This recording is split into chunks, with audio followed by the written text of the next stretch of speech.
good to see some of the little things that we've been points of emphasis. Operation, we were pretty clean. We did have the one false start, leaving early out in the red zone. But I think overall, things of style of play, guys made plays, handled situations pretty well for the most part. That was, but we got a long ways to go. Just the details and some of the stuff that showed up, in the run game. If coulda, woulda, shoulda, but it's like everything you do, you've got to be in sync. And so there's plenty of stuff we got to work on. What you like most about your time with Mason so far, and how do you think he played? I played well. It's just every quarterback I've had different. Just even the way they prepare and times what they really need to know before. Sometimes they can.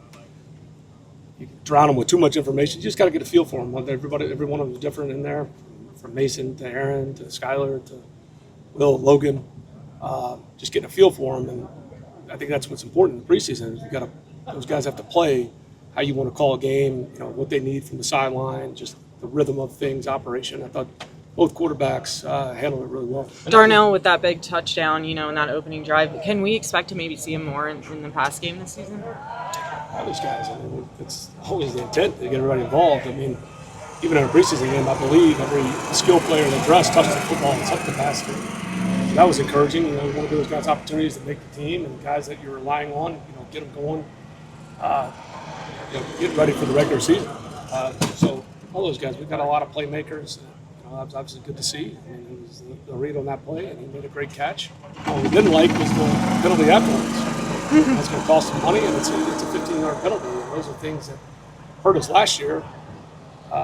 Going back to the Philly game, and we got a chance to take some early momentum. If you guys remember, we got the penalty. Actually, it was Slade who's not here, but those things you can't do to beat yourself, and just overall team-wise. So very encouraged. Darnell's done a good job. It's good to see him play. Are there 4 of the 5 starting offensive linemen? How do you feel like they grade, especially at the tackle? Good job. I thought our conditioning was good. Those are 2 good players. I was glad that they played their guys. Hines Allen and Walker are pretty good edge guys. So it was good work for Troy and Broderick. I thought the pockets were pretty good. We had the 1 sack with a little miscue there underneath, and then another lesson learned. The clock goes off. That was a drive. We took a negative play. It's hard to overcome that. That's a old Tom Moore quote that we'll see Tom on Thursday. Looking young as ever, but it's true. The clock goes off, and play whatever 2nd and 10. You take those negative plays and what they do to drives. So plenty of stuff to learn from. But I thought both quarterbacks overall played really well. Arthur, you guys seem to be targeting the middle of the field a lot more in practice. You saw the pass to Darnell, pass to Roman early in this game. Scotty's also talked about. It seems like you guys are working more concepts that give options for Aaron to manipulate the middle of the field. What has led to that being more of a big thing this year? Yeah, go with the strengths of your team. It's plenty of time last year where we tried to do that in different areas. It's not one person's fault. But certainly when you become too one-dimensional, whatever you're doing, the defense has to say too, if you don't have counter punches, or you got to make them defend the entire field, that opens up a lot of other things. What are your takeaways from the running game from Saturday that you guys can utilize to improve moving forward in that area? A lot of things. Not just in the running game, even the passing numbers were good. There's some of our details I didn't think, as guys get tired, and those are the lessons you learn in the preseason. Like I said, I think too many people, they look for relief in this business with the end results sometimes. Whatever you score 31 points or whatever, you can overreact one way or the other. Especially if things don't go well, people try to overreact, try to blame others and other people. It's like they're never looking for relief. We're just looking for progress to improve. And that's always been my mindset. And so in a lot of areas, and so to go back to the run game, the same thing. At times, late in the game, I thought we had some decent runs, but early on, there's small things. It takes all 11. Whether it's the tracks, set up the combinations, some of the ball handlings, the little minutia that may sound boring, but those are things going on while you practice. And I thought at times we've done pretty good here in practice, but it's got to carry over to the game.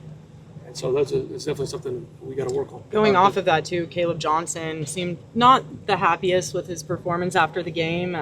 8 carries, 20 yards. It was his first ever NFL game though, and he said the game was fast.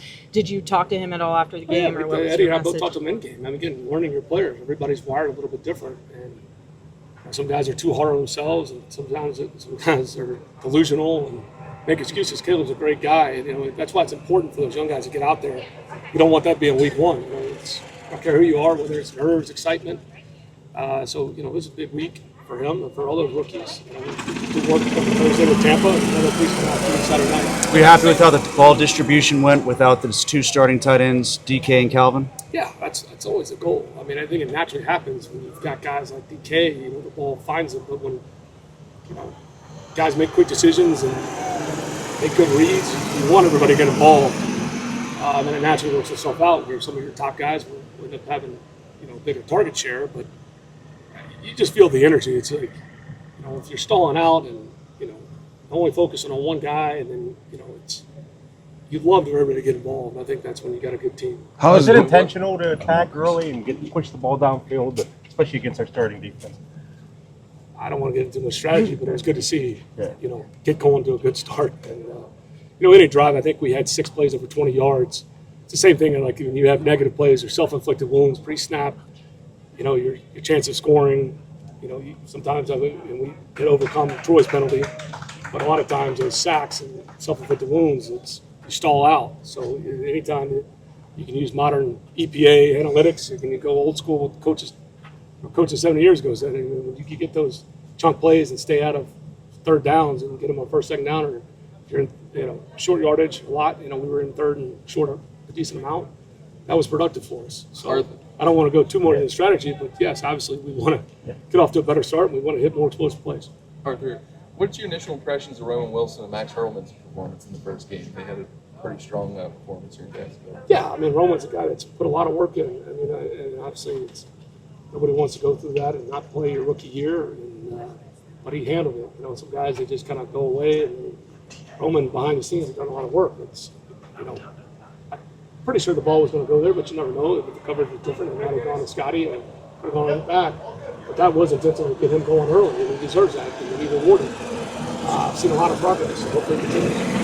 I know you all work on situational football all the time. Absolutely. What was the breakdown early in the game, 4th and 1, not being able to get Well, a couple things. One, a lot of times you get into the preseason and, you're not trying to show everything.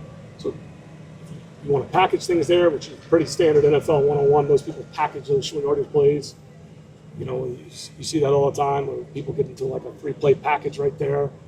We had an adjustment, and it is what it is. It became a one-on-one thing, and we got a little bowed back, and the corner cracked her place and tackled us for a loss. They had a similar one I watched the other day. Somebody else ran one. So try not to get too cute in the preseason, but we got to execute better, and we obviously can. That was the one situational thing that I didn't think we handled well. Actually, 2.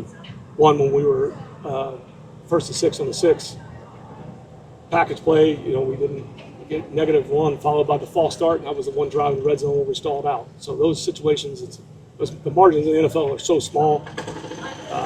Try to eliminate those negative plays, especially if you got the ability to get out of things or maybe package things different. So that's not.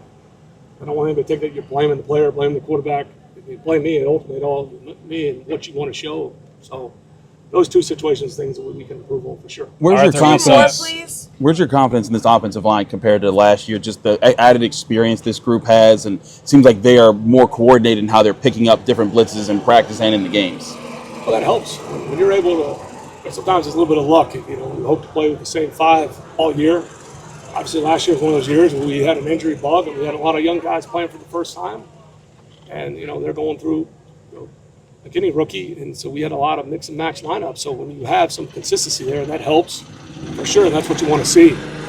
And so obviously, I got a lot of confidence. I had guys, whoever we put out there, got confidence in, and that's going with the guys you got. And that was encouraging. We got 4 young guys playing, and then obviously Isaac didn't play. But love to see that consistency. Arthur, we saw you with Aaron a lot on the sidelines. What can you guys learn about each other? What's the value of that time together, watching plays as they're happening? Just talking through things, and just, he's not out there, but obviously he and I have never been together. And Aaron, what's fun about talking football there, and he's got a lot of experience, 20 years, but you just talk through things, just like the question we're asked about situation. There's a million ways you can handle a situation. The best thing is that everybody's on the same page. And so it's, he's just trying to make use of his time. He's not out there, and I thought he did a great job on the sideline. Somebody's trying to do that for the camera.